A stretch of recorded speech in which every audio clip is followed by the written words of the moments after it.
Good evening, ladies and gentlemen. Welcome back to another edition, this week's edition of Get Off the Damn Fence.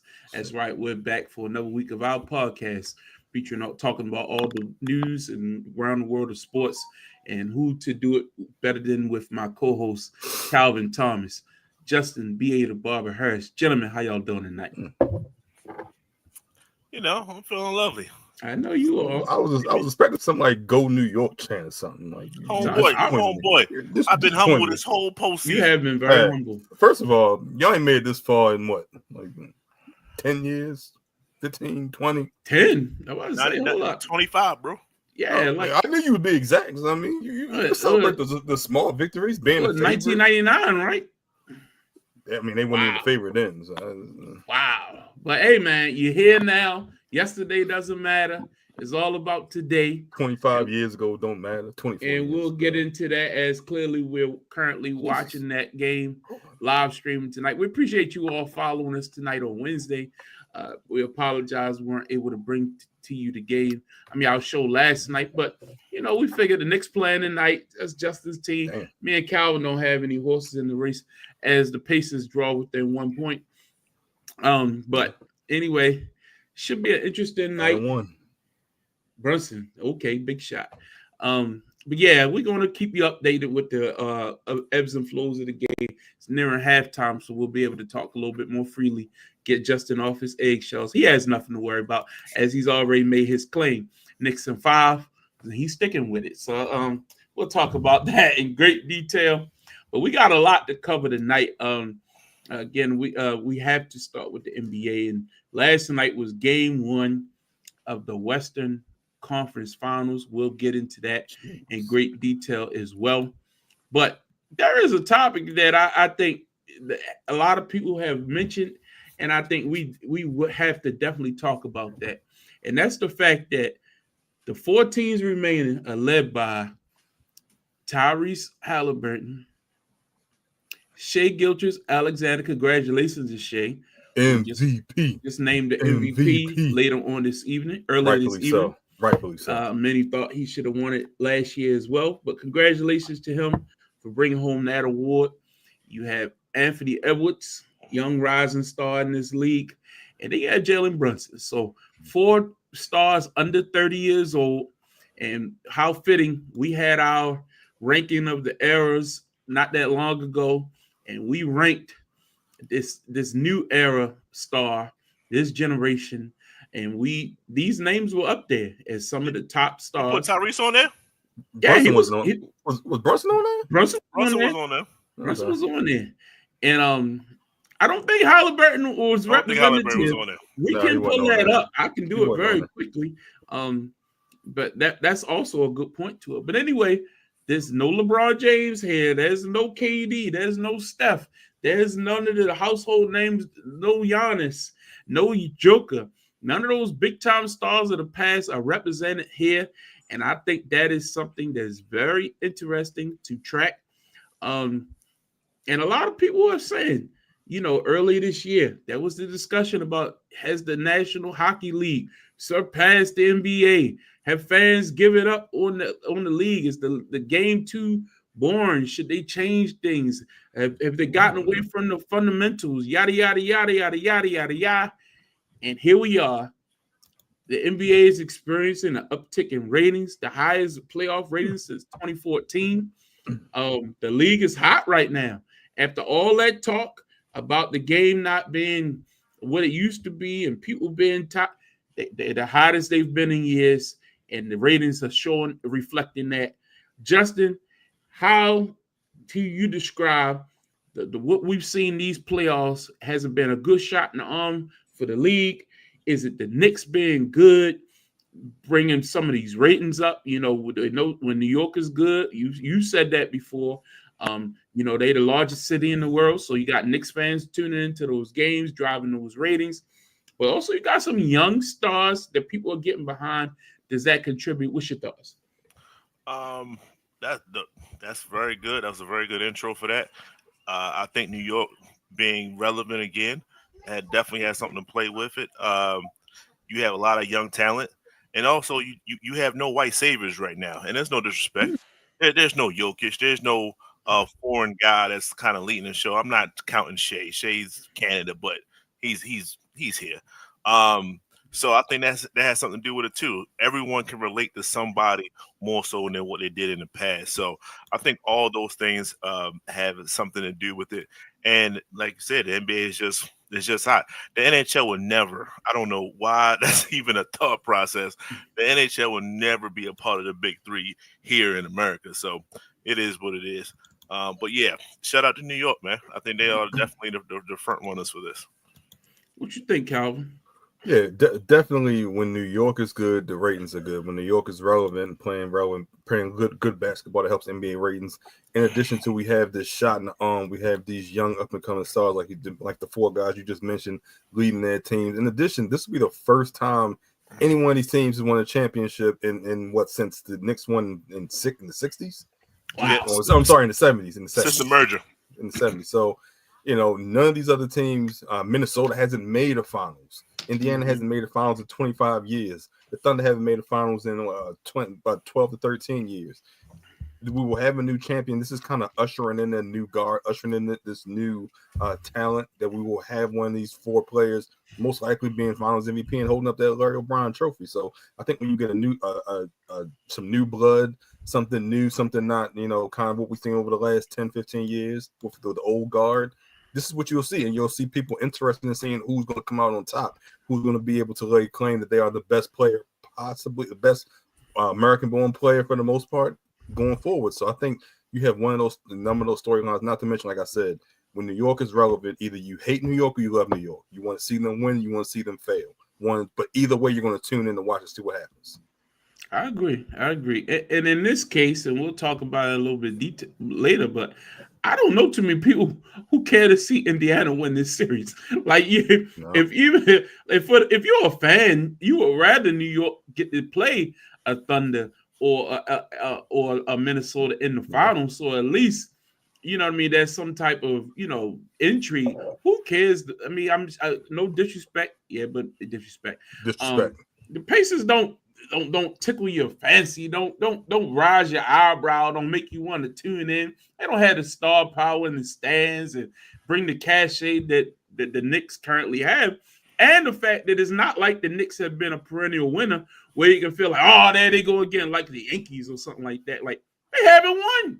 So it is a good story. So I think all of those things combined, and it being New York, is a great thing. But I think the fact that they haven't won is even better for the story, because you can actually root for them and not feel like, oh, it's New York winning again. You know what I mean? Like, it would be like the Jets winning, or like some dog who never wins, but they're in a big market, like the Clippers or something.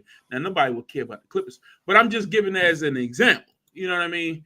And even we go back to this list, Tyrese Halliburton wasn't even on this list for that era. Yeah.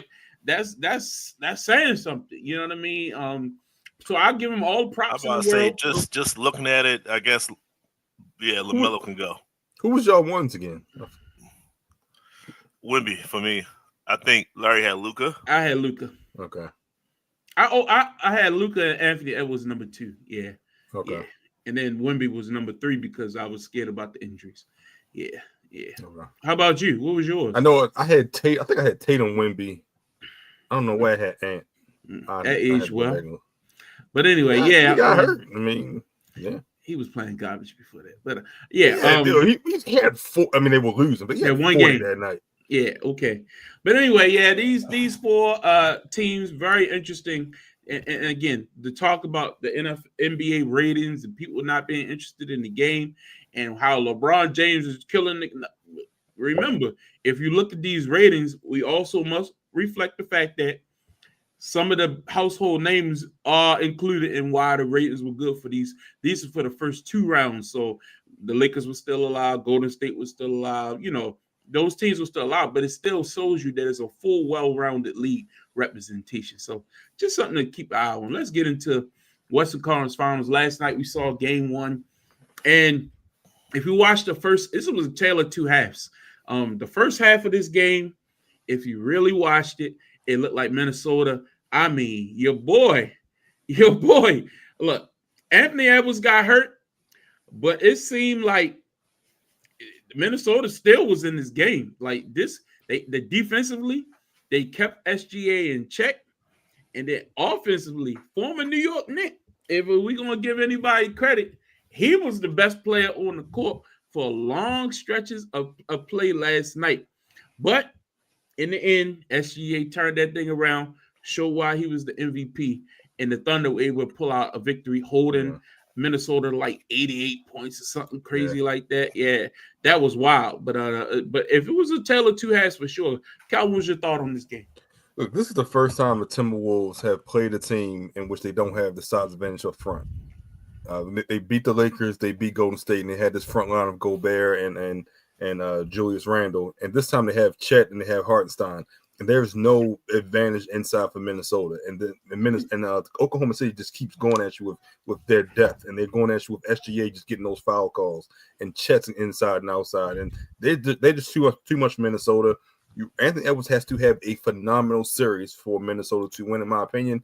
And I don't know if that can happen. I'm not saying we won't have a couple of games, but in order to win 4 out of the next 6 now at this point and beating Oklahoma City at least twice at home or at least once at home, I don't know if that can happen. The size advantage, just the depth, the defense from Oklahoma City, I think it's just too much for Minnesota at this point. They just ran into the wrong team. If they had to play Denver, I think they had a good shot. But Oklahoma City is the complete team, and they will expose all the flaws of Minnesota. It's just a bad matchup for Minnesota, in my opinion. I mean, I disagree with you, but I'll tell you why in a minute. Go ahead, Justin. Julius Randle definitely performed in the first half. Not so much in the second half. And that's the problem. I was recently pulled up about my hate for Julius Randle, and when I see people like Caruso guard him, and I knew Caruso was going to take that challenge and guard Julius Randle. He definitely started to create more turnovers and things like that. It's the same thing he did in New York when we played against Chicago. They'll put Caruso on. I'm like, yo, you can't score on this dude. It is what it is when it comes to that. So same as that thing is happening. Anthony Edwards, like you said, this is the first time that that the Minnesota didn't have a size advantage. This is also the first time in which they have Anthony is going against perimeter stand-up defense. That's true. The first 2 was like you could pretty much do exactly what he wanted to do. He ain't had no fear against anybody in LA, and he had no fear in the second round. This is the most that he's going to have to deal with, and I don't know whether it was the injury.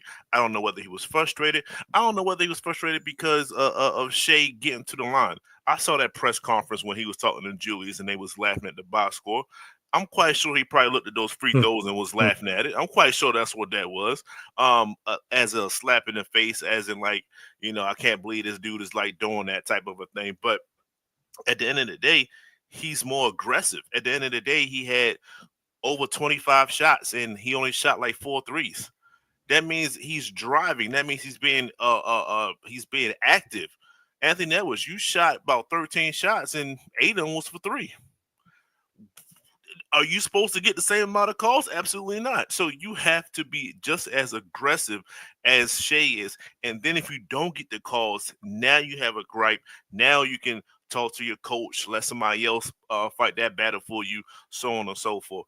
But until then, it's you versus him. It's Shea versus Ant. You got to score, bro.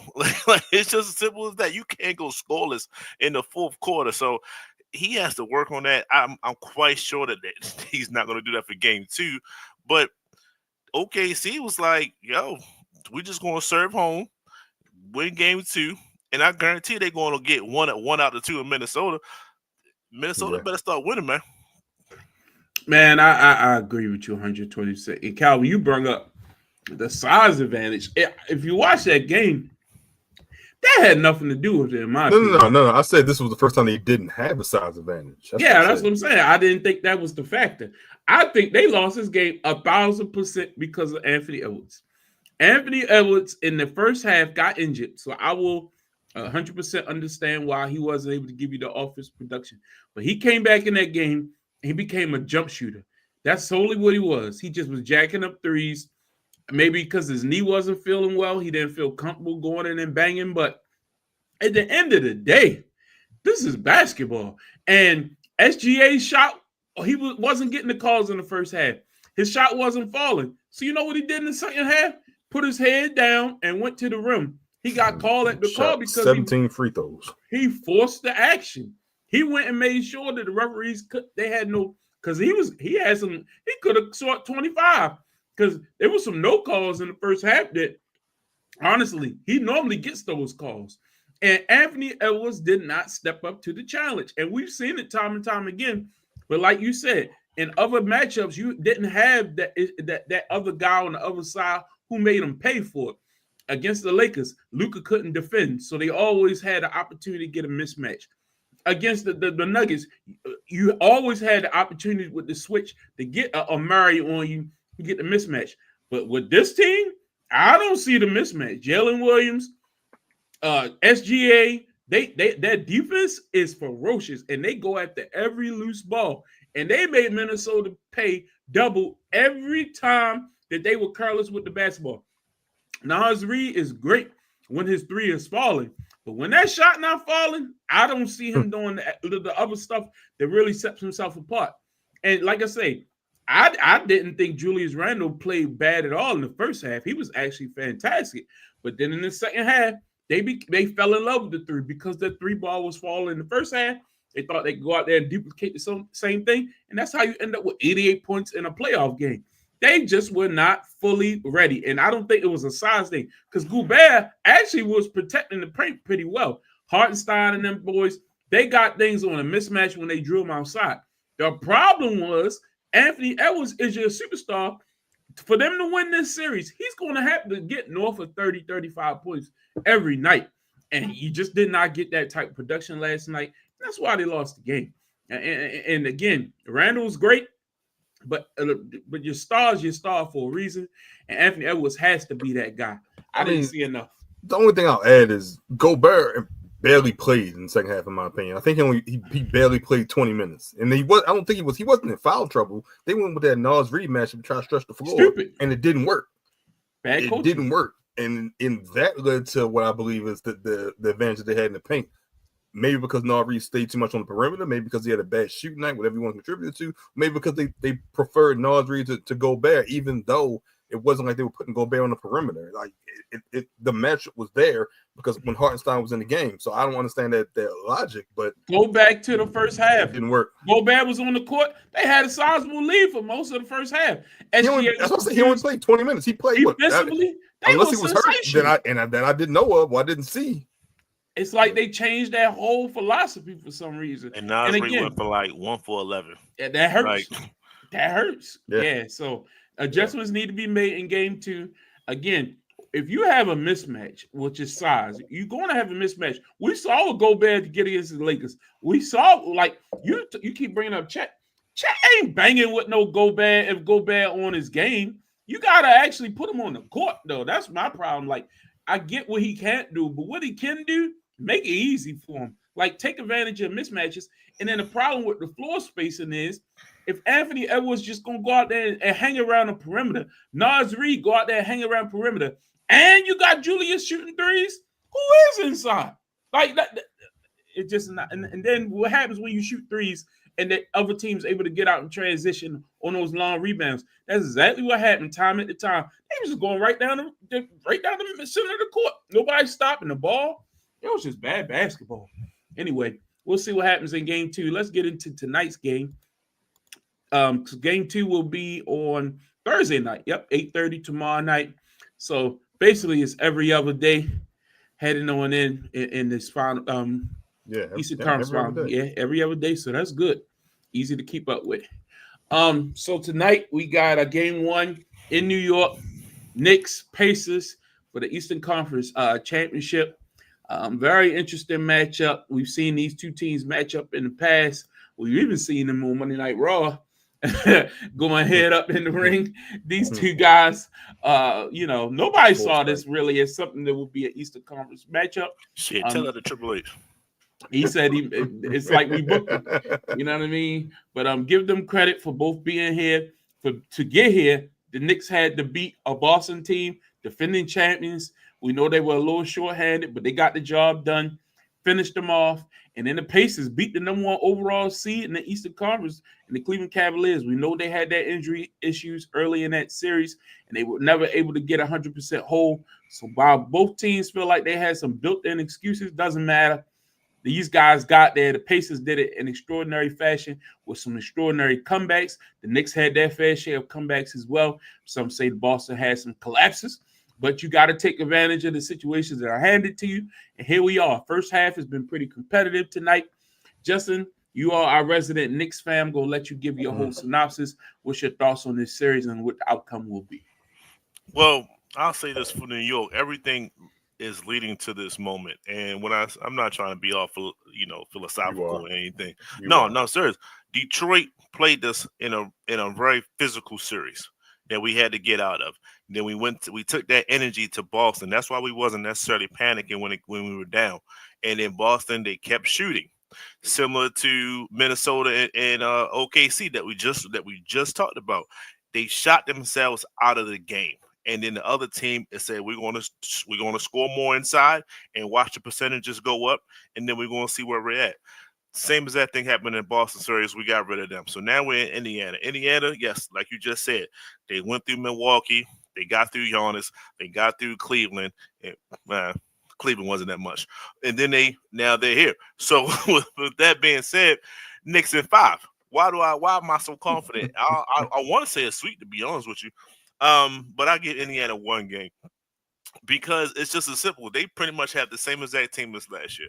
And we, as in the Knicks, we took them 7 games. We didn't have Julius Randle, so we didn't have our second guy. Josh Hart had an abdominal pain. OG was on one leg, literally one leg. Mitchell Robinson was hurt too, right? Mitchell Robinson was hurt because Joel Embiid tried to take his leg out in the previous series last year. Yeah. And then Brunson got hurt. And then Brunson was hurt. So you add all that. Now, I know we had Dante, so let's add Dante, but then I had to add Mikal Bridges, right? Someone to at least contend with Halliburton throughout the whole entire series. I'm sorry, but I'm confident. Like, this team is going to run up and down. They're going to shoot threes. That's exactly what Boston did. Defensively, there's no Jaylen Browns on this team. There's no Tatum's on this team. There's no Drew Holiday. There's no Derek White on this team. Like, that was the defensive matchups. And JB scored on all of them. And if you saw the first half, JB scored on the whole entire Indiana. Like, there's no one to stop us, as well as it's going to be a trap meet. We know that. We understand that they're going to get up and down the court. We understand they're going to try to shoot. But we're ready for that. Why? Because we just been through that. So it's just a pretty confidence, and I'm just confident that we're gonna win in 5. I should say sweet. I really should say sweet, but I ain't got no money on the line, so I ain't gonna say it. Say it with your chest. Come on. 5. Yeah. The courage of convictions. Go ahead, Calvin. Look, I like New York this matchup. I think Indiana has played better defensively. I think like the last 4 or 5 months, they're like a top 6 or 7 defensive team, something that they were not last year. They're the same team. However, you add Cat if you're the New York Knicks. You add a healthy Brunson. You add a healthy OG. You add Mikal Bridges. It just seems like there's so much firepower on the Knicks side. In addition to those wing defenders, you have Cat in the post. You have Mitchell Robinson who can give you 20 strong minutes off the bench if needed. There's just so much offense for this New York Knicks team, and they've had a tough road to get to this point. They had to beat Boston when Boston had home court. They had to come back from 20 points down twice, and that swung the entire series. And then when they were the favorite, they took care of business at home definitively to move on to the Eastern Conference Finals. I like New York in this matchup. I do think they will lose a couple games. I think in Indiana they will get beat. They probably will get beat in the Garden. I got New York in 6, and I just think New York is too much for them. I rarely thought I would say that, but New York has been playing excellent basketball. They beat Boston when Boston was healthy. Let's not forget they were basically up 3-1 before Tatum got hurt. We can't take that away from them. They were up 3-1 from a team that everyone thought would make it back to the NBA Finals. I'm giving New York credit, and I think they win this matchup, and then they win the Eastern Conference. This series is so difficult to judge because that's disrespectful. The Knicks profited from Boston collapsing.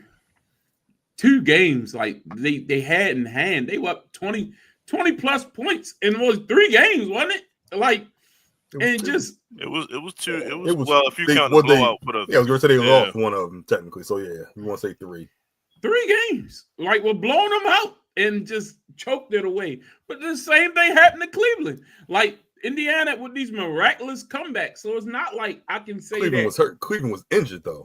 That's even more reason for me to be like, Indiana's a fraud. You know what I mean? So okay.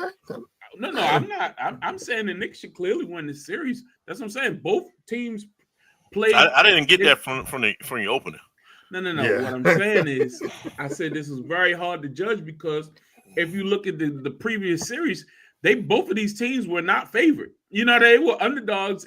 Cleveland was the favorite, and Boston was the favorite. So you got 2 underdogs who overcame unsurmountable odds against teams that collapsed against them. But now, against one another, I will say the Knicks have the better team. Even though Pascal Siakam has championship experience from his time in Toronto, we see what Halliburton has made himself into. I like Miles Turner. I like some of the pieces Indiana has, but as a collection, a unit, I just don't think they had the firepower that. But then I can't say that because I just saw what they were able to do in the previous 2 series. And I think they'll play much better at home. I think looking at tonight's game will be a sample size. So I'll say Knicks in 6. I think Indiana can get 2 games off this team. I don't think they're like that far, that much of a difference between these 2 ball clubs as a collection. I think individual talent, yes, Knicks have better. But I just need to see Cat show up on a big stage and show that he's that number 2 guy who should be a number 1. And for me, he's too inconsistent in big time moments throughout his career for me to hang my hat on that thus far. So I need to see it before I can jump all in. I love JB, but Cat, I need to see what he's going to do when the lights are the brightest and things get tough on the road, because we've seen him have some big games and then he'll come out there and drop 12 points. And that can't happen if they're going to go to that next level and try to win the NBA championship. So, yeah, I go with the Knicks in 6, but it's going to be interesting if this series gets tight. The next game for this one is on Friday night. So, yeah, they got the Wednesday, Friday, Sunday schedule. You knew they was going to do that for the Knicks. You knew that was going to be there for the Knicks. They got to be prime time, baby. Memorial Day weekend, they get the Sunday night spot when nobody got to go to work the next day. Good job, guys. Good job, NBA. Y'all knew y'all. I'm wondering why they had the extra day. I'm like, I thought it was in case they had a game 7. It would have. Well, I guess it would have been Sunday. And that's what I'm saying. There was a game 7 this past Sunday, and OKC was in it, and they had to start that series first. Well, no, the game 7 would have been Monday. I'm sorry, it would have been Monday. I'm just talking about the OKC finished up with Denver on Sunday. I know what you're saying, and I'm saying and then they played last night. If Boston, New York went to game 7, it would have been Monday. That's what I'm saying. But they could have readjusted. They had to give New York extra day. It's New York. You know it's New York. It is what it is. Let's go into some NFL. So we all in agreement, the Knicks and OKC, because I didn't get y'all pick. We definitely didn't go to West. Yeah, I got OKC in 5. What you got, Jesse? I got OKC in 6. Okay. So it's OKC and the Knicks. Everybody's consensus, because I don't think Minnesota, if they continue to coach the way they've been coaching, can beat OKC. They're just too deep. OKC and the Knicks. That's a good matchup for y'all, Justin. Just another person on the road. I love it. I love the confidence. Let's get into some NFL. So the schedule came out last week. Some of the big matchups. Christmas Day and Thanksgiving, I found interesting this year. You got the Cowboys, who traditionally always play on Thanksgiving, and the Detroit Lions always play on Thanksgiving, and then you put them back on Christmas Day. What's going on here? Like, what is the NFL trying to prove? I get Cowboys Commanders. That's a big time game. Maybe Netflix, they wanted it bad or something like that. But we already got to watch the Cowboys and the Lions every year anyway on Thanksgiving. Why the hell would you not spread it around, give some other teams opportunity on Christmas? I got a real problem with that, Calvin. Wait. So who do you want to see? What other teams do you want to see on primetime that will still be relevant regardless of what happens in the regular season? What do you mean? Like there's stalwarts out there. Like who? Do you want to see Pittsburgh? No. Why not? You want to see Cleveland? No. I want to see goddamn Tampa Bay on one of these goddamn days. Yeah, y'all didn't even get one of these slots at all. Like, I mean, who wants to see the Broncos? Like, what is going on here on prime time on Christmas night? Like, they're not even good now. Why would you put them? Broncos ain't win no damn playoff game. And then if you notice, every game is a divisional matchup. So you got to have two games. You got to have two teams in your division that are relevant. Who else is relevant besides Tampa Bay? How Atlanta? You don't even believe that. My man Kirk Cousins will probably be quarterback by then. You never know. Kirk Cousins is going to be in Pittsburgh by the start of the season. I just don't understand the rationale here. Like that's stupid. I think Thanksgiving should be certain people and Christmas be certain people. That's just something that jumped out to me about the schedule. Another thing that was interesting about this schedule is the international games. Some of these might be a little small, but you got Minnesota international back-to-back. How fair is that to them? They got to go overseas and play. We know Jacksonville basically ain't got no home field. They should be the ones that had to be over there twice or something like that. Because I thought the Cleveland game was technically a Cleveland home game. Don't matter, but why has Minnesota got to travel overseas twice? Like no, there's enough teams in the league to spread it out. Back-to-back week. It's back-to-back weeks. It is. Travel twice. But how close is Dublin and London? They ain't close. I mean, I don't think it's more than a 2-hour flight between Ireland and London. But why would you schedule a team to have to go overseas and play twice when you got 32 teams in the league? That makes no sense to me. Maybe Minnesota wanted it. I mean, look, you also have to add in the fact that outside of Kansas City and possibly LA or in Washington, all of these teams have quarterback questions. Is that fair to say? So you're putting teams overseas that say what? It's hour 25 minutes. That's what I just Googled. Is that driving or is that flight? That's flying. Okay. That's a quick flight. They might just have a whole European trip. Yeah, if I'm going to be over there, let me be over there. And I'm pretty sure the bye week is probably the week after that. So they probably got a nice little 3-week trip. I don't Cleveland and Pittsburgh are very biddable games. They might thoroughly enjoy that. They get 2 winnable games. But you're not in your facility. You're not at your home. Your family not with you. I just think that's a stretch to me. Again, schedule makers do better. That sucks. Next up. Now, wait. Go back to Black Friday, please. My eye saw something. Is that 2 black quarterbacks on Black Friday? Chicago and yeah. I had to think about who Chicago's quarterback was. All right. Yeah. They ain't messed that one up. I'm good. That was it. Well, considering the league has got a lot of black quarterbacks now, they could have went a whole lot of different directions. I'm okay with that. Man, it is amazing how many black quarterbacks there are now. And then some of the notable matchups, the feature, because CBS, a lot of the things here recently is CBS and Fox have actually been lobbying to not get a lot of those good games go to night games. So they've been trying to keep a lot of those good games, which is why the Ravens have a lot of 1:00 games, because CBS is like, we want Lamar Jackson at 1:00 on Sunday. Now, me being a person who works down there, I really applaud that because I love Sunday at 1:00, and I don't want all them damn primetime games. They got what, 4 if you include Thursday night? Too many. We only need 2. They got 2 in the first 3 weeks, right? And we got to play on Thanksgiving. Why do I have to work on Thanksgiving? All right, come on. Anyway, at night though, last game of the night. Yeah, at night. Now look, I can see it was 1 o'clock in the afternoon or something. I've already planned my trip to Fogo and then the walk to the bank. Like it's already in motion. Anyway, it's some interesting out of conference matchups that'll be interesting. I think the Ravens play. What divisions do the Ravens play this year? We can take a look in a second. The North, NFC North, and AFC. Yeah. North. So some of the notable matchups for the Ravens outside of of course, open up with the Bills. AFC East, yeah. Open up with the Bills this year. They play Kansas City. Now, why did the schedule makers insist keep on putting us early in the season against the Kansas City Chiefs instead of waiting until later on. That makes no sense to me. Like it's happened like 5 times now. We played them in September. Every time since 2019, outside when they played in the playoffs, they played them within the first 4 weeks of the season. Like that makes no sense. Why wouldn't you wait till like Christmas, Thanksgiving? You know what I mean? It should be a big featured game. 2021 week 2, 2022 it was week 3 or 4. We get it.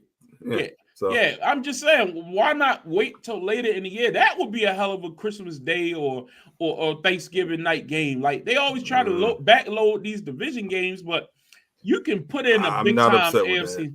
I'm upset with it. Why? Only because I know it's going to be on the road. Though. That's the only problem I have. It's going to be on the road. NFL is about momentum heading into the playoff. That's the big thing. Y'all got one of the easiest second half schedules in the league. Y'all can bankroll all those games and then go right into the playoff. It is about that. You played Cincinnati and Pittsburgh twice in the span of 5 weeks, but that's easy. That's not easy. What do you? That's your division, right? You gonna have to fill even more. The reason why it's not easy.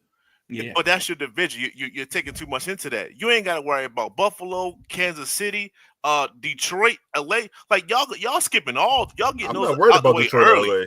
But you got to play. But what I'm saying is, you getting all those out the way. Last time Detroit was here, they lost by 30. I'm not worried about Detroit. Yeah, I just think that's just overconfidence at that point. I don't mind. It's easy to get the tougher ones out the way. But you never want to start like a chance to be 2-3 or have bad footing to start the year. You got to claw your way out. Then you're fighting for a wild card late and all that. It's because we be getting all these tough games at the beginning of the season, and then we always banking on later in the season. Maybe we get this happen. All these scenarios.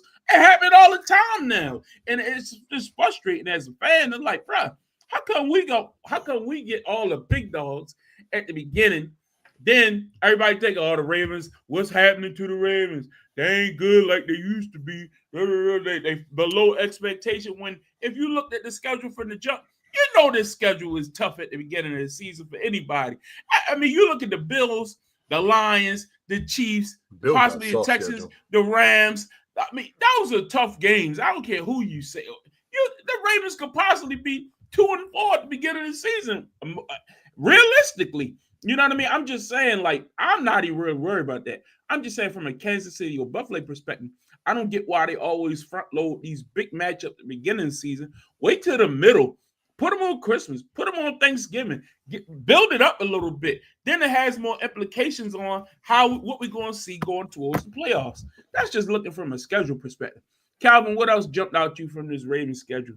Like I said, the backloaded divisional matchup, Cincinnati, you don't play them for the first time until week 14.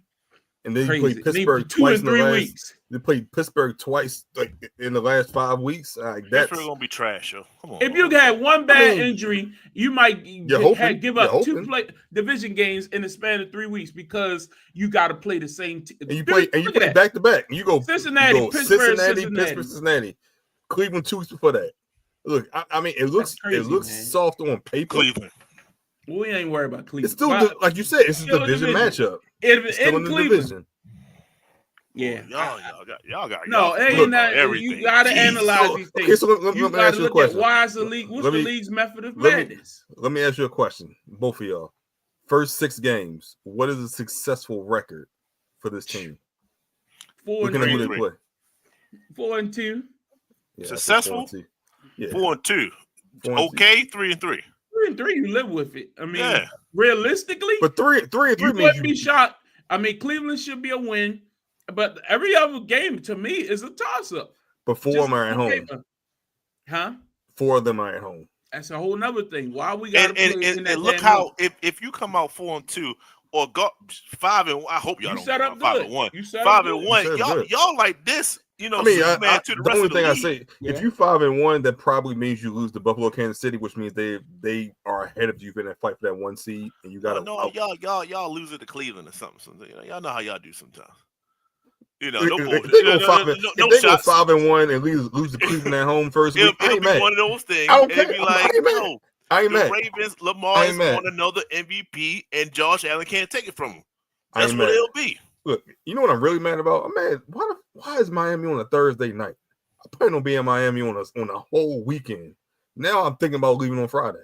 I plan on being in Miami the whole weekend. That's Halloween. I'm making a whole weekend out of that. I spent Halloween in Miami for hell of a time. Collins Avenue. Check it out, folks. I got to the kid trick or treating. So yeah, I understand that. Well, I ain't got no kids. I'm going to Collins Avenue. It's like Mardi Gras down that mug on Halloween. I'm having 1 month year old. I'll be all right. But look, why we got to go to Buffalo and to Kansas City within the first 4 weeks of the come on, man. What are y'all doing schedule making? To Buffalo and to Kansas City. It's still gonna be pretty warm in Buffalo. Y'all all right. That's crazy, man. That is crazy. Anyway, let's take a look at this. Also, Derrick Henry signed his $30 million extension, and he said it might be another contract coming. He might not be done. He might not be done, man. The man's still running hard. It sounds nice. I appreciate it. The man's still running hard. Let's take a look at this Tampa Bay schedule. Some notable things. They got 4 primetime games: Texans, Lions, Rams, and the Falcons. 3 home games before November. That's crazy. Like, how do you swing that? What is 5 games on 10 Tampa Bay? I have no idea what that means. Huh? I think that's the TV station down there. Oh. Whoever made this graphic. Yes, that makes sense, actually. Okay. All right. But Justin, anything from the Tampa Bay schedule that you took a look at that stands out to you? That 3 home games before November, you can look at that 1 or 2 ways. Y'all got a lot of home games down the stretch. I think we built for a lot of things this year. This is one of our best preseason pre games that team on paper that we ever had. That's just being real. No cockiness or anything. I do want to get San Francisco out the way. See, the same things I said to you guys. We have issues with San Francisco. Is that a home game? That's a home game, right? It will be a home game. If I can get through Philadelphia, San Francisco, and I think Detroit, I'm cool. I'm cool. Those are one of the things that we get through those 3 games. Mm-hmm. I'm Superman with it. You're going to see a whole different side of this humbleness throughout the whole entire season. So it's very similar. So everything I'm saying, I'm not being a hypocrite if I say it on y'all. It's the same as that thing for my team. That's what I want to see. So that's where we're at. Okay. It's going to be interesting because when you win first place, you get that first place schedule and you are the hunted, but they used to it by now. Tampa Bay wins the division a lot. It's going to be interesting what Atlanta does in that division with the young quarterback and some of the changes they've made in the offseason. So interesting to take a look. And then the Cowboys, Calvin, anything jump out to you about this Cowboys schedule? You got a tough division in the NFC East. They announced today that you all will be on HBO in-season Hard Knocks this year. Well, it's the NFC East, yeah, NFC East. Mm-hmm. Yeah. What's your thoughts? Look, first 3 games are tough. At Philly, home to Washington, home to Kansas City.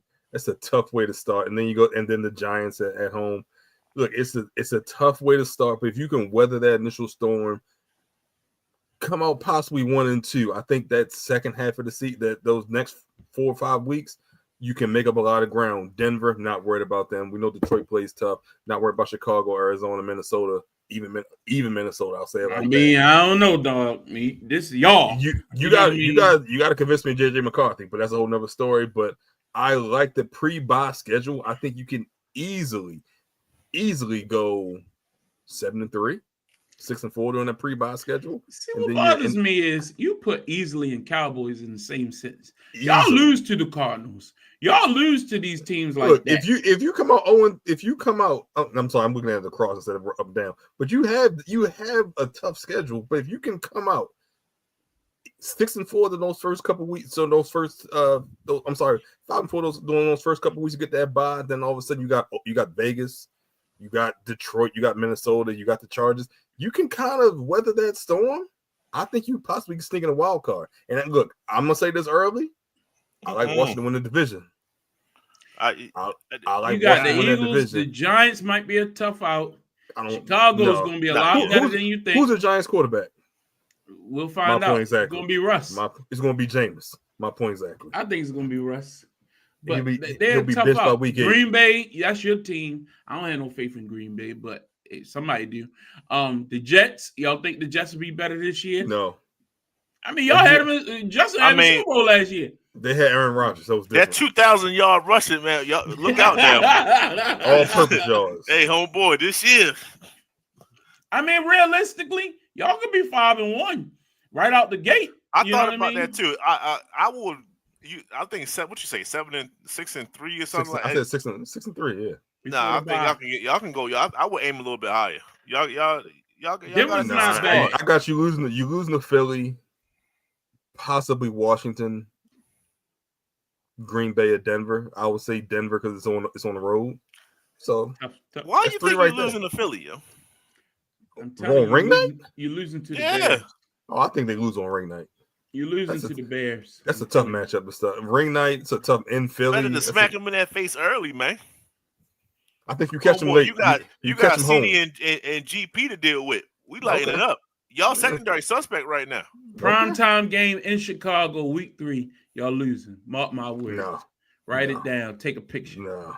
It may be 38-35, but no, they ain't losing that matchup. Man, the Bears is ready, man. They loaded up in the offseason. Yeah. They got a quarterback that didn't want to be there. He's there and he's fine. Can we talk about that? Hey, wait till we do our preseason previews. Yeah, he got a fresh medical. He ready to go. I'm ready, baby. Let's go. Anyway, Cowboys will be interesting to watch. We'll see what this 1-2 punch at receiver. They got some moves. They made some moves. They weren't terrible this offseason. I give them more credit. They definitely went younger. They definitely got younger. So they may be inexperienced, may have caused a lot of penalties, but they're definitely younger. And they need a shot of youth in the arm instead of just kind of getting those retreads from other teams. So yeah. We'll start our preseason previews next month towards the end of June, like we did last year, after when mini camps start and all that good stuff. So we're gonna go through every team one by one, similar to we did last year on our inaugural season. And we are coming up on 1-year anniversary to get off the damn fence. We got something special for you for that. But good football is right around the corner, and we'll have plenty more coverage talking about in the near future. There's some big free agents still out there. And I found it interesting when I was just looking around to see who the Ravens should pick up. How many people, especially pass rushers, are still on the market right now? I saw a list the other day, and it really blew my mind. Calvin, do you think the teams are waiting till post-June? What's that, June 5th? June 1st? You think that's what the deal is? Because other people are going to be cut at that point, so the market's going to get even bigger. I think it's a combination. You're waiting for the June 1st cuts, and you're also waiting to see what happened at the start of camp. Are there any significant injuries to pass rushes to receivers? And then you're going to start to see these guys get signed. There's no way you're going to have a Za'Darius, a Judon going into September without a team. These guys are still premier pass rushers, especially for right now. They're the cream of the crop. So, yeah, you're waiting for your June 1st cuts, and you're also waiting to see what happens if any injuries occur between minicamp and the start of training camp, like you saw with the Darius Washington, which is why I think that the Ravens have personally switched from a pass rusher to possibly another safety, at least right now. So, but I still think you can get a Judon, depending on the price. But there are reports that they're happy with their defensive ends at this point. They're happy with Tavares Robinson, Oweh, Van Noy, and the rookie Mike Green. Just not even Mike Green. I mean, I've seen some lists. Mike Green might be in the running for rookie of the year in a lot of people. So that's five right. That's 5 right there in your rotation. So do you need one more? Can you fit one more on your roster? Is the question. But look at some of these names out there, man. You got. We already talked about Za'Darius, but just wide receiver. I mean, just free agents in general. Keenan Allen, a veteran receiver. Like, come on. You gonna take a chance on who's that receiver we went and got? Lord help me. DeAndre Hopkins. Don't say Larry Fitzgerald. That's what he reminds me of. But you won't give Keenan Allen a shot? Who is like a perennial? The rumor was he was only going to 1 or 2 teams. Maybe that's true. Maybe holding out. Okay. Justin Blackmon out there, like just safety, just sitting around. Julian Blackmon. Excuse me. Just sitting around, you know what I mean, talking about. How many people need a safety out there? J.K. Dobbins. Now, we know he has his injury history, but a good solid running back. Nah, ain't nobody signed him. He's just sitting out there on the street. You know what I mean? Like, crazy how Like, man thought he had value. He started the season hot last year. If you're just looking for a solid corner, Mike Hilton out there. Remember how he played well in past years? Still available? Yeah. Yeah. Aaron Rodgers still out there. We know his story. Asante Samuel Jr. is still available. Justin Simmons, another safety. Zadarius Smith. I mean, Jair Alexander, possible trade because they still talking about getting rid of him. It's just still talking about the same for Ramsey. Trey Hendrickson holding out. Jalen Ramsey. That's another question. He doesn't want to be there no more. It's just a lot of moves that still could be made. We heard about Carolina possibly getting rid of the Clowney. You know what I mean? So I thought he already cut. They cut him. Yeah. There you go. So again, just a lot of moves that you would think they would pull the trigger on. Just hasn't happened yet. So we'll keep our eye on it and see. Justin, do your team need any help down there and they just not making any moves? No, I mean, if anything, maybe linebacker depth, but we solidified our defensive line through offseason and through the draft. Secondary, same exact thing. Yeah, that's the only spot that's questionable is our linebackers. But I don't want no old, you know what I'm saying? I need some youthful young talent. And unfortunately, there is none amongst them still available. Sure. All right, let's get into these Orioles, man. You know, I posted this picture earlier before the Orioles won the day, but it still stands. I'm sorry, man. I came on here last week and I wrote this long soliloquy, went through all these slides talking about this is the Orioles to do to turn things around. And then they went out there and they made a step. They made a move when they fired Brandon Hyde. You know, I thought they should have done it after they got smoked by like 23 runs or something like that. But it happened. You know what I mean? But at this point, to lose the way they have been losing, it doesn't breed a lot of confidence. It doesn't instill a lot of joy and anticipation for the fan base. What is your thoughts watching the Orioles right now? Today's win to the side for a second. Just overall, what do the Orioles need to do to turn this thing around? Calvin, I'll start with you. They suck. They need pitching. They need pitching, and the bats need to wake up. Now, I will say I have been pleasantly surprised at the progress of Jackson Holliday the last 2-3 weeks. I love to see him. Move up in the batting order, get more at bats. He's been swinging probably the best bat of anyone on the team the last 3 or 4 weeks.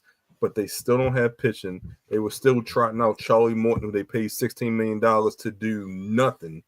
They're still wait. They just DFA'd not Kramer. Was it Kyle Gibson? That's who it was. They just DFA released him at the waited. Yeah, they released it was Kyle Gibson. Kyle Gibson waited for him. He had an ERA of 22. Yeah, they waited for him to come back off the injury list, and then they DFA him. Dean Kramer hasn't been back. There's been no talk about where Grace is in the process from his lat injury. Those were your top 4 pitchers coming into this year, and they're either injured or they're gone or they can't do crap. In the case of Charlie Morton, and the bats have not woken up yet either. I always hoped that as it got warmer, it got cold recently, but as it got warmer, the bats will wake up.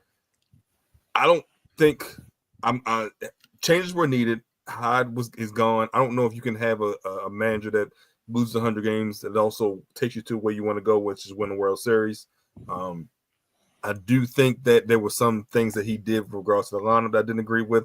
I'm glad that you see Jackson Holliday batting against more lefties. He's got to get that experience, as well as waiting for Cowser and waiting for Westbrook to come off the injury list.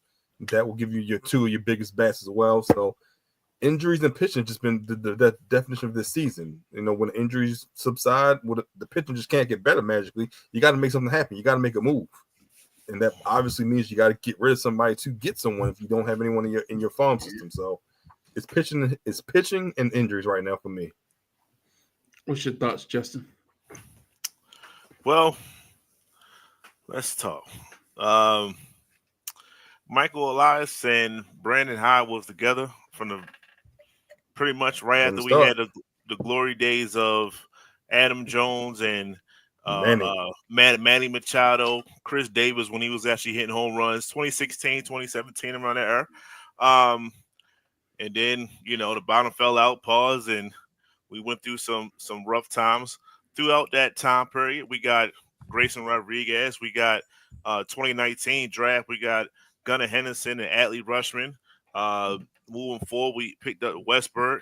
Moving forward, we got Jackson Holiday. But a little bit before that, Kobe Mayo, Herstadt, a couple years before that. So Elias brought in Brandon to go through that troubling time. So, yes, he was losing games.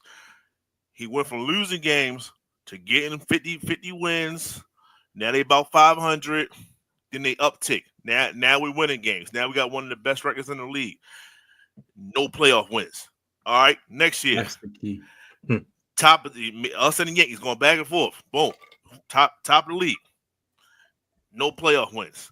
Okay, so if you're telling me that we're going to a different direction because Brandon Hyde did what he was supposed to do. He did his job. He got us through the rebuild to where we're at now or before the season. You got me. So he plays. So he coached. So he manages this particular season, and we just trash. Well, how do we go from back-to-back great seasons to being trash? What happened? What's the difference? What changed? Well, our payroll last year, we went an uptick to $66 million. Calvin just told you the free agents that we got. Who the hell is worth all that money that he just named off? Absolutely none. We let Burns go, Corbin Burns go. So we actually got an ace. You got an ace and you got Rodriguez and the rest of the pitcher staff. You was going in the right direction. You didn't wow him with any deal. I don't care what it was. It was a decent deal, but you didn't wow him enough to keep him away from Arizona. I don't care. The Yankees would not have let him go. Do you see what I'm saying? So I'm just putting it out there. They didn't do their job. They didn't resign him.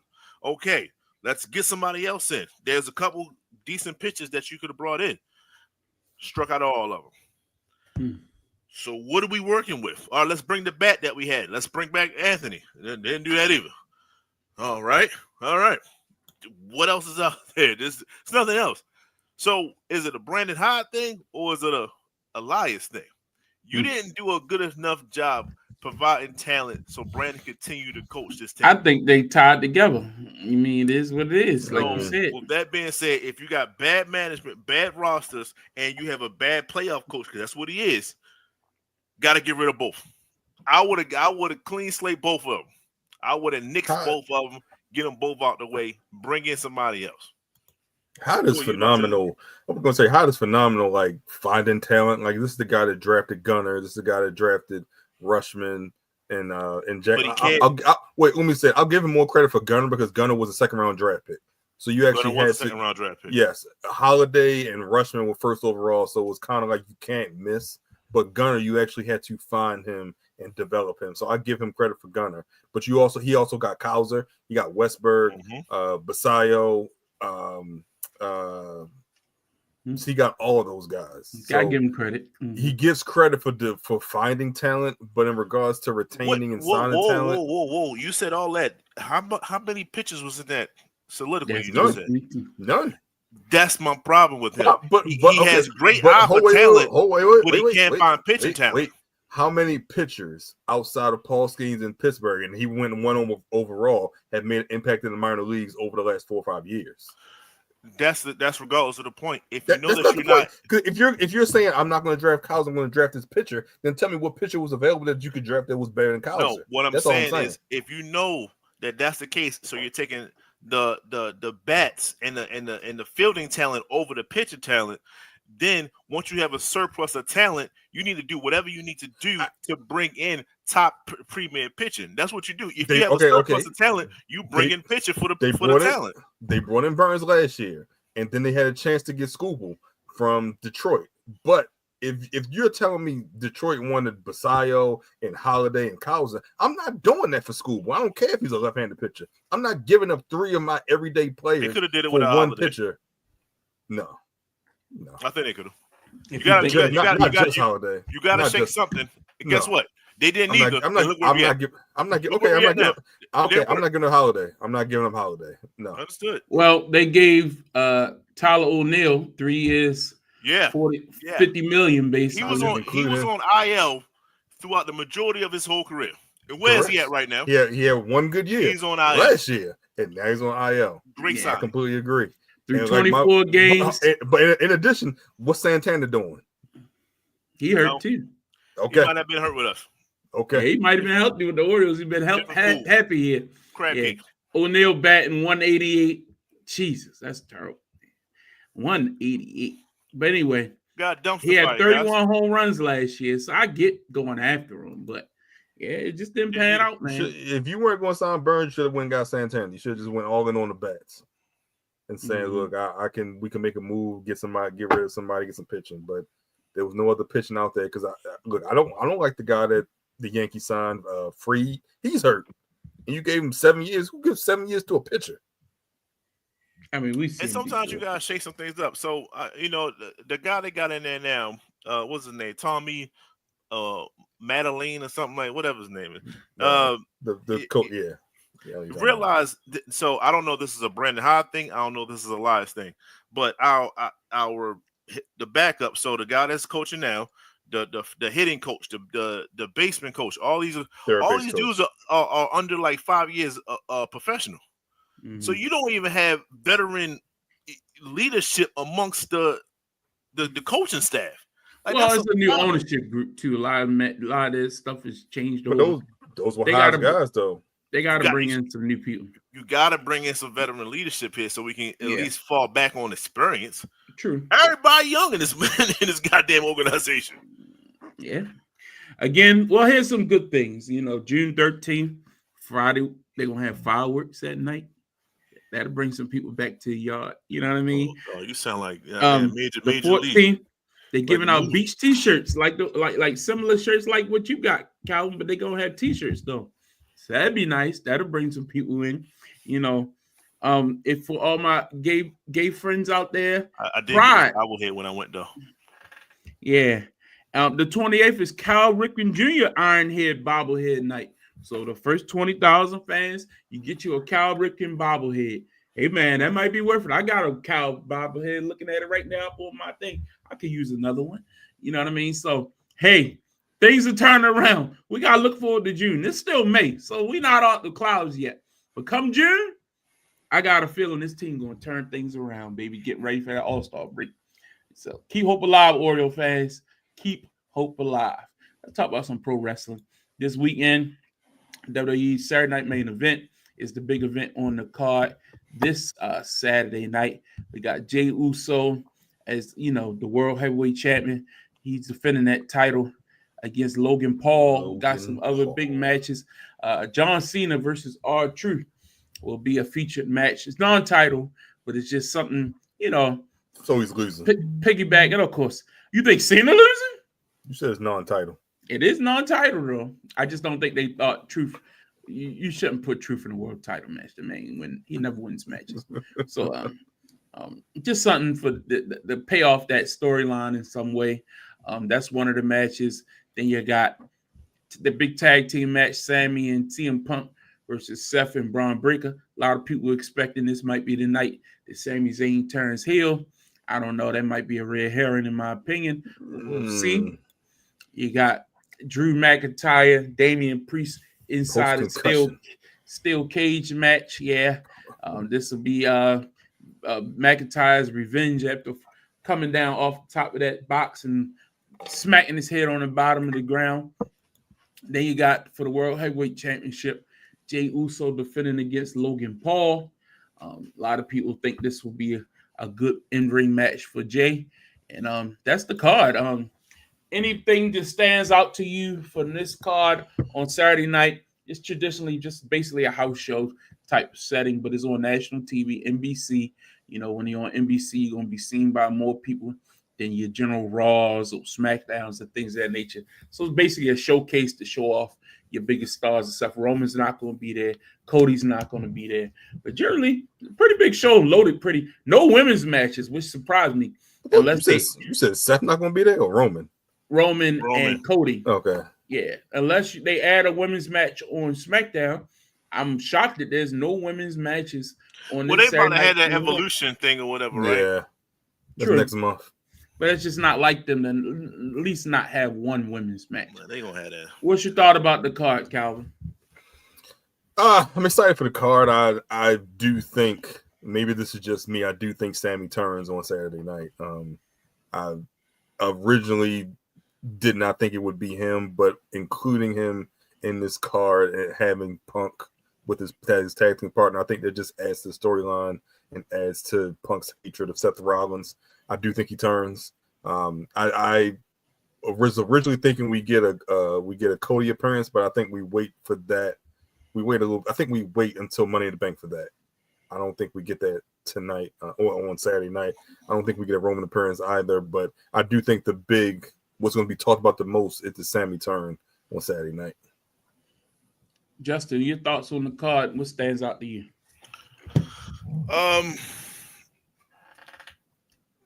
I think all the matches are pretty good. I think they did a good job of having premier talent.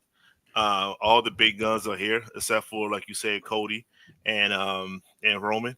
I love it. I'm loving the steel cage match. So shout out to that. I think I'll say this. I'm in a weird place. But King over at We Talk Combats, I'm not trying to tease or nothing like that, but I think it's a lot more to that Cena, John Cena and R-Truth. I think it's a lot more than just a throwaway match. I'll say that. I think it's a lot more that's going to be developed. Speak up. I personally think that R-Truth is going to win this match. I think once they said non-title, that to me was Cena's not going to win out until he loses the belt or whatever the case may be. This is one of those things where he can say that he loses. He can say that he might put over R-Truth some kind of way. This might spring. He loses clean? No, if he loses, somebody comes out and that sets up his next big match. So R-Truth might use this as a springboard to other things, possibly. We don't know. I just don't want to think that this is a throwaway match. I don't think they do that to R-Truth. So shout out to R for playing the role that he plays for the last 10, 15 years or so. And this is some kind of payoff for him. I truly think so. John Cena, it looks like the type of guy to say, hey, I did something for somebody else. And I think that somebody should be, if it's nobody else, it's probably R-Truth. And as much as that sounds fun and nice, I honestly don't want y'all to get your hopes up, because I don't see that at all. I think Cena doesn't like that he's still getting cheered in some circles, and he wants to be a heel for now. And I think he's going to beat the hell out of R-Truth and take it over the line where the fans are like, no, you really are a bad guy. I think he might bloody this man. I think he might go over the top with it.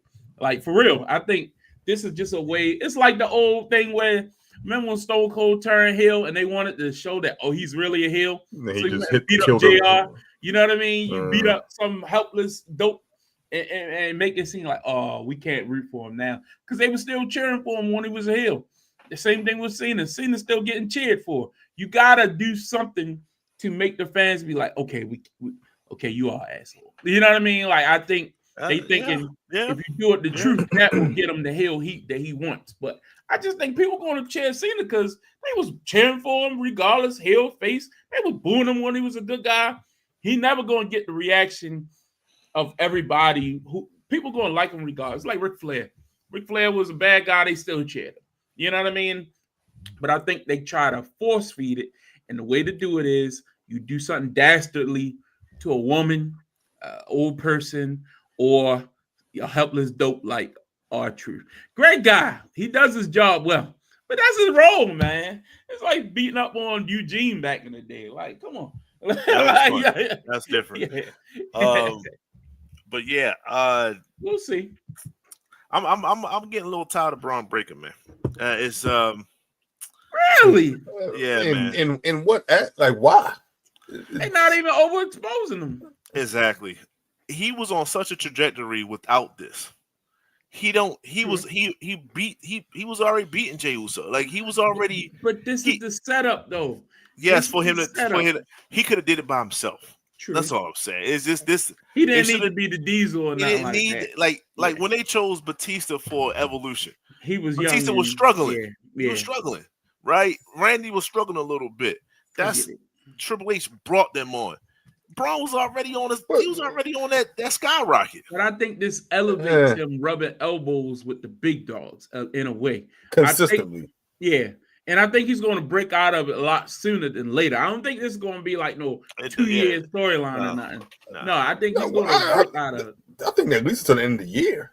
I mean, but I think the result is him destroying Seth. Like he's going to come out of this as the biggest babyface. It won't happen until Seth wins the title. Which is why I think Seth definitely win the title. Yeah, but I think it's like Jacob Fatu. It's like Jacob Fatu. Fatu got in that group. You saw from day one him being in that bloodline. Something different about that guy. You know what I mean? Like he's gonna be a star. 100%. Yo, but like you said, it was the unknown on a group. Like, okay, I see that. Once again, Braun was already self-made, man. And I think I can't wait till he says that. But it was a little slow. It was a little. That was their fault. It wasn't his fault. It was a little slow. It was a little slow. Can you also say that Heyman will do more for him as well? 100%. And I think that's 100%. The key. And I think the fun part would be Heyman joining with just him, and they turning on Seth and like, we don't need you. You know what I mean? Like that. He's the new Lesnar. Seth can be a babyface. I think keep Braun as a heel. Honestly, he'll be let him be like the new Lesnar. He'll naturally be a big. He just runs through everybody. Yeah, the fans will naturally cheer for him because he's a badass. It doesn't matter. You don't need to officially be a babyface. You know what I mean? But I think it's interesting. But Jacob Fatu, man, he gonna kill Solo. You see it coming. You know what I mean? I care nothing about. He won't have the opportunity to. You think because he gonna put three henchmen in the way? Because JC, man. Yeah, they call him JC Mateo. I like that better than Jeff Cobb, and that's his real name. But Jeff Cobb just sounds so. It always sounds. Yeah. Professional. You add Mateo. Oh, he's an island boy. He's an islander. He's an islander. That was a Vince move right there. He's an islander. Shout out to Vince. Yeah, 100%. So that was good. But we'll see.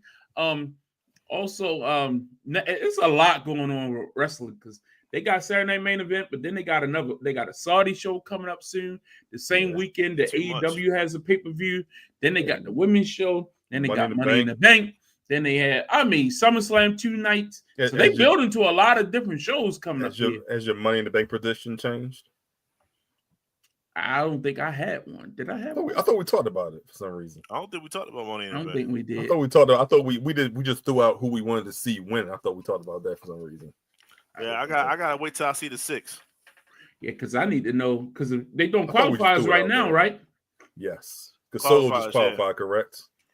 Yeah, and Rhea Ripley did. Yeah. So, since you brought up Rhea, what you think about Zoe? Did you see that drop kick? What you think about it? I think that EOS, what you call him, sandbagged it. That's what happened. Kairi Sane, she sandbagged it. She was out of position, but I don't know why she just didn't do the drop kick like that's normal, my point exactly. Why did you try to stop yourself? Yeah, I think this is your move set. This is your move list. She do it all the time. You know, all right, if something doesn't go right, like you're really depending on somebody else to be at a spot in a position, in a position where she was halfway across the ring, just miss, hit a kneecap or something, hit her ankle, like lay out like you would hit it. It's the same bump. That's the thing people don't get. It's okay if you drop kick somebody, right? You still falling down. It's the same bump. She tried to stop herself. I'm like, you a heel. You should get released because of that alone. You're retarded. And then she's gonna be mad at the other girl for her getting hurt, bruh. It happens. Like it happens in a real fight. If a person move away, you what do you mean?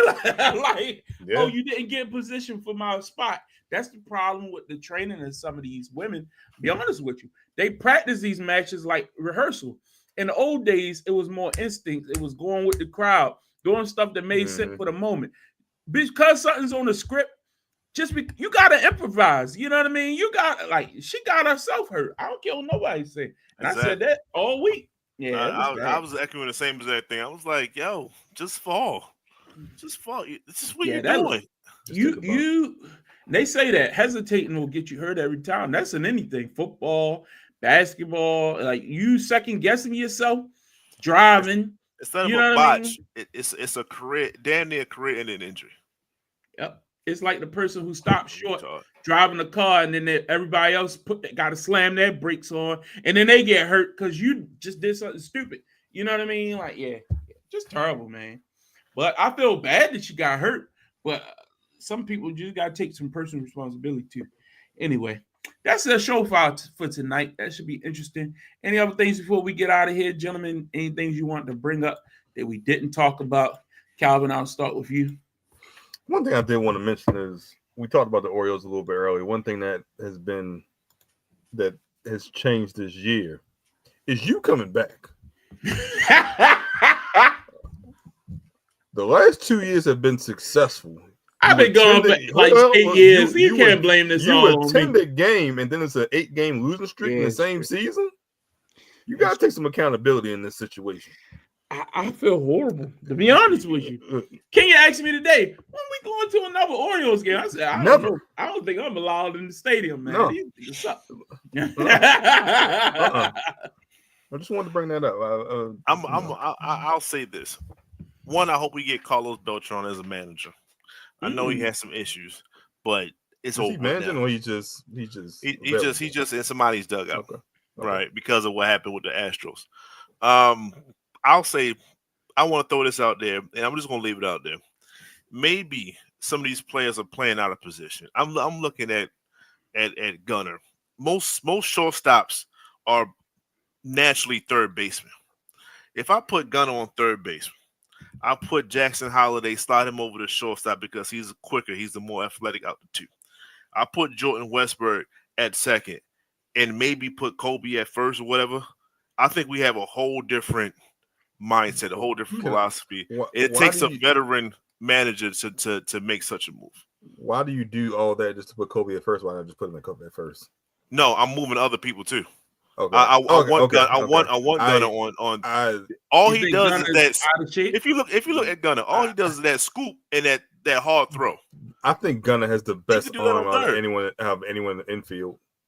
So I think that's why. I mean, if you got a great arm, actually that's better at third. Better at third. No, but I'm saying like the longest throws from shortstop to first base. That's why I say he should be a shortstop. No, I get that, but as far as longevity, I'll argue that the longest throw is third. No, I think the depth of shortstop. The depth of shortstop to first base. It is, but also athleticism is important there as well. Do you think he's lost a bit of his athleticism? I think he's still. I think early on he was still trying to get in shape from and he's just coming off an injury. That's why, yeah. So, but I think he's the best athlete and he has the best arm. That's why he has to be a shortstop, and that's part of the reason why I think Jackson is pushing it, and Jackson's still maturing. I don't think he has as good of an arm as I think he can get it there. I think I don't see that. That is a tough decision to make, like Cat taking that 3 just now.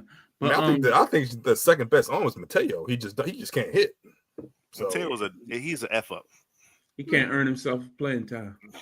So all right, that was it. Yeah. Anyway, we'll be back next week at our regular scheduled time. We appreciate everybody tuning in tonight. All the likes and loves. We appreciate you.